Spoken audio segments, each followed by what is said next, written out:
ৰাজভৱনত বুধবাৰে অসম প্ৰদেশ কংগ্ৰেছৰ প্ৰতিবাদৰ সময়ত হোৱা ঘটনা সন্দৰ্ভত মুখ্যমন্ত্ৰী ডক্টৰ হিমন্ত বিশ্ব শৰ্মাই কয় যে এতিয়াৰ পৰা ৰাজভৱনৰ সমীপত কোনেও ধৰ্ণা ধৰ্মঘট আদি কৰিব। সিদ্ধান্ত লৈছে যে ভৱিষ্যতে ৰাজভৱনৰ সন্মুখত কোনো ধৰ্ণা ধৰ্মঘট হ'ব নোৱাৰিব আৰু কোনোবাই ধৰ্ণা ধৰ্মঘট কৰিলে যি ধৰ্ণা ধৰ্মঘটৰ বাবে নিৰ্দিষ্ট স্থান আছে তাতে তেওঁলোকে ধৰ্ণা ধৰ্মঘট কৰিব পাৰিব।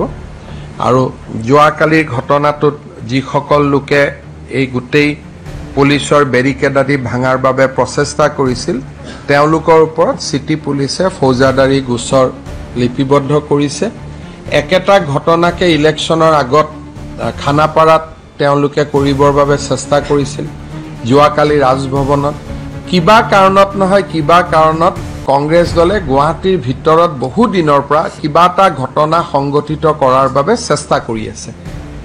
তেওঁলোকৰ উদ্দেশ্য মই নাজানো, কিন্তু তেওঁলোকে সচিবালয়ৰ সন্মুখতে হওক বা ৰাজভৱনৰ সন্মুখতে হওক তেওঁলোকে বহু দিনৰ পৰা ইয়াত এটা গণ্ডগোল এটা কৰিব বিচাৰি আছে। This is third fourth attempt.